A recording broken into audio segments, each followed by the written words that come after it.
नमस्कार. मी करण आपलं सगळ्यांचं माझ्या चॅनलवर स्वागत आहे. मैदाना मागच्या आठवड्यात अनेक महत्त्वाच्या बातम्या आपल्या समोर आल्या. सचिन अहिरेंच्या शिवसेनेत पक्षप्रवेशापासून ते केतन अग्रवालच्या हत्या प्रकरणीची माहिती समाज माध्यमांद्वारे आपल्यापर्यंत पोहोचली. पण या दरम्यान एक अतिशय महत्त्वाची बातमी 22 जूनला सुरू झालेल्या पावसाळी अधिवेशनात ग्रामीण विकास मंत्री जयकुमार गोरे यांनी राज्यासमोर ठेवली, ज्याविषयी जितकी चर्चा माध्यमांनी करायला पाहिजे होती तितकी केली नाही.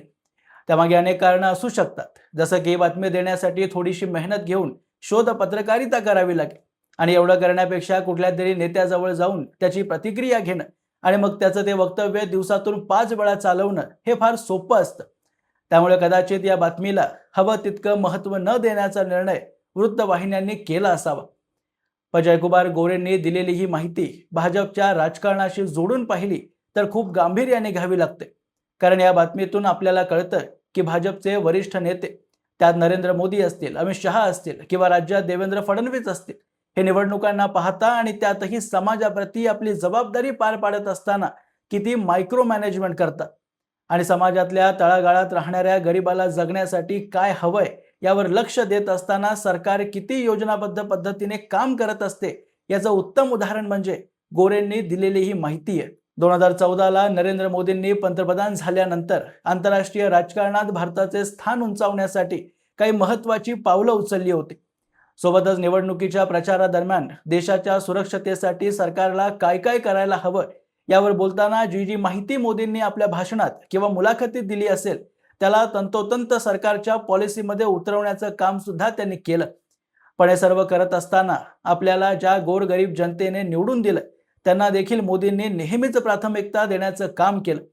कारण अगोदरच्या सरकारांना राष्ट्रीय सुरक्षा, आंतरराष्ट्रीय राजकारण किंवा मोठमोठ्या मंत्रालयात केली जाणारी कामच फार महत्त्वाची वाटायची. त्यांना विसर पडला होता की भारतात बहुसंख्यक लोक हे शहरी भागात नाही तर ग्रामीण भागात राहतात. त्यांची उपजीविका अजूनही शेतीवरच अवलंबून आहे. तुम्ही शहरी भागात मोठमोठ्या इमारती, रस्ते व इतर सुविधा तयार कराल, पण देशात अजूनही एक मोठा भाग असा आहे ज्याला जगण्यासाठी लागणाऱ्या मूलभूत गोष्टी मिळवताना सुद्धा दमछाक करावी लागते. ज्यात पाणी असेल, राशन असेल, राहण्यासाठी अगदी आलिशान नाही पण 4 भिंतींचं छोटंसं घर असेल किंवा मग साधं शौचालय असेल. या सर्व गोष्टी पूर्वी गावात राहणाऱ्या मोजक्याच कुटुंबांकडे असायचं. आणि मी असंच हवेत बोलत नाही. आमच्या गावातही एक 7-8 वर्षांपूर्वी रोज पाणी, 24 तास वीज, सर्वांकडे स्वतःचं पक्क घर असणं हे केवळ कल्पनेची गोष्ट असायची.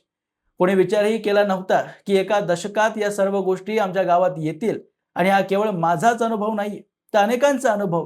तुम्ही स्वतः मोदी पंतप्रधान होण्या अगोदरची तुमच्या गावातली परिस्थिती पाहिलेली. शहराविषयी बोलायचं झालं तर तब्बल 10 ते 12 वर्ष मी मुंबईतल्या चाळीत राहिलोय. तिथे माझं 1ली ते 10वीचं शिक्षण झालंय.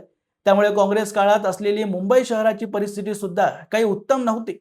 कारण जसं मोदी म्हणतात की सोनिया गांधींची सरकार ही सुटाबुटांची सरकार होती.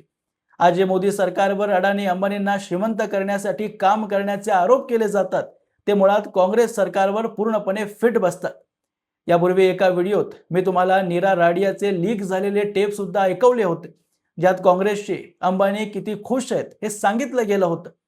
त्यामुळे भारत सरकार ही सूटबूट घालणाऱ्यांचीच नव्हे तर धोतर आणि डोक्यावर गांधी टोपी घालणाऱ्या सर्वसामान्य शेतकऱ्याची सुद्धा आहे हे सांगणं व त्याला प्रत्यक्षात जमिनी स्तरावर उतरवणं ही जबाबदारी पंतप्रधान झाल्यानंतर मोदींवर होती.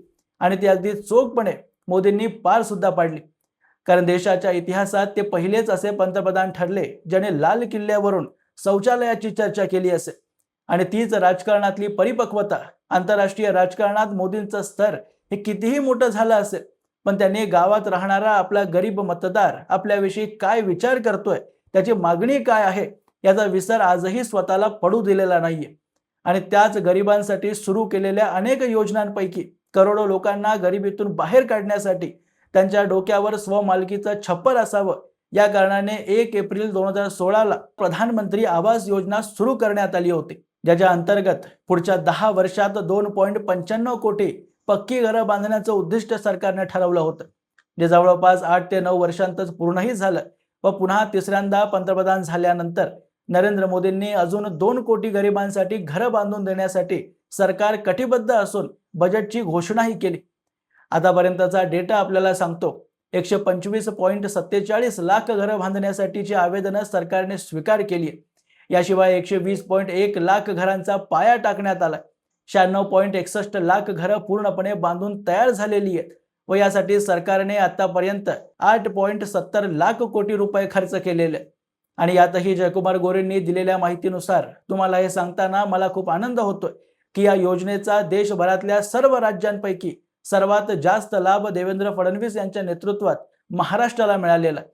कारण महाराष्ट्रात एकूण 28,17,806 घरं बांधण्यासाठीची आवेदनं महाराष्ट्र सरकारने स्वीकार केली. त्यातल्या 23,17,549 घरांचा पहिला हप्ता व 17,73,726 घरांचा दुसरा हप्ता सरकारने वितरित केला. आणि याशिवाय देशाच्या इतिहासात महाराष्ट्र हा पहिला राज्य ठरलाय ज्याने एका वर्षात 6,05,569 घरं पूर्णपणे बांधून तयार केलेली आहे. आणि आणखी 15 लाख घरं बांधण्याचं उद्दिष्ट सरकारने आपल्या समोर ठेवलंय. मित्रांनो, ही बातमी छोटी नाहीये. आपल्या सर्वांना माहिती आहे की प्रत्येक व्यक्तीचं स्वप्न असतं की आपण आपलं स्वतःचं घर बांधावं, ज्यात अनेकांना आयुष्यभर काम करूनही ते पूर्ण करणं शक्य होत नाही. कारण एक घर बांधणं काही साधी गोष्ट नाही, कारण त्यासाठी पैसा लागतो. आणि केंद्र सरकार या योजनेअंतर्गत जे 1,20,000 रुपये देते ती एका गरीब शेतकऱ्यासाठी खूप मोठी रक्कम आहे. याची खरी किंमत त्याच व्यक्तीला कळेल ज्याने कच्च्या घरात आयुष्य जगलंय किंवा शहरात राहून गावातलं जीवन पाहिलंय. आणि ते मी अनुभवलंय, कारण माझ्या डोळ्यांदेखत प्रधानमंत्री आवास योजनेअंतर्गत भिंती म्हणून लाकड्या आणि वरती पत्रे लावलेली घरं पक्की होताना मी पाहिली आहे. आणि जेव्हा या योजनांचा लाभ तळागाळातल्या गरीबाला मिळतो तेव्हा तो का नाही भाजपला मतदान करणार, का नाही भाजपची महाराष्ट्रात विधानसभेच्या निवडणुकीत लाट येणार. वरून महाराष्ट्र सरकार या योजनेअंतर्गत जी घरं बांधते किंवा जी काही बांधली आहेत त्यातली 60% अनुसूचित जाती जमाती म्हणजे SC ST, 25% इतर, 15% अल्पसंख्याक आणि उरलेली 5% दिव्यांग व्यक्तींसाठी म्हणून सर्व समाज घटकांचा विचार केल्यानंतरच आवेदनं स्वीकार करून त्याचा लाभ लोकांपर्यंत पोहोचवला गेला. त्यामुळे भाजप निवडणुकीच्या राजकारणात वारंवार माध्यमांनी हिंदुत्वाविषयी, भाजपाविषयी किंवा देवेंद्र फडणवीसांविषयी अपप्रचार करूनही यशस्वी का होतोय याचं उत्तर जयकुमार गोरेंनी दिलेल्या या एका बातमीत आपल्याला मिळतं. आणि याचं संपूर्ण श्रेय महाराष्ट्रात तरी मुख्यमंत्री म्हणून देवेंद्र फडणवीस आणि ग्रामीण विकास मंत्री म्हणून जयकुमार गोरे यांना जातं. यात कोणत्याही प्रकारचा दुमत नाही.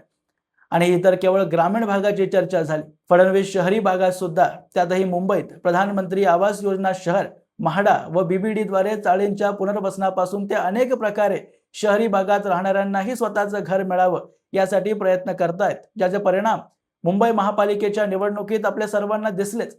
म्हणून निवडणुकीचे परिणाम आल्यावर महायुतीचा आकडा पाहून माध्यमांना आश्चर्याचा धक्का बसत असला तरी त्यासाठीची लागणारी मेहनत देवेंद्र फडणवीस मुख्यमंत्री पदाचा पदभार सांभाळल्यापासून करतायत, ज्याची साक्ष जयकुमार गोरेंनी विधानसभेच्या पटलावर मांडलेली आकडेवारी देते.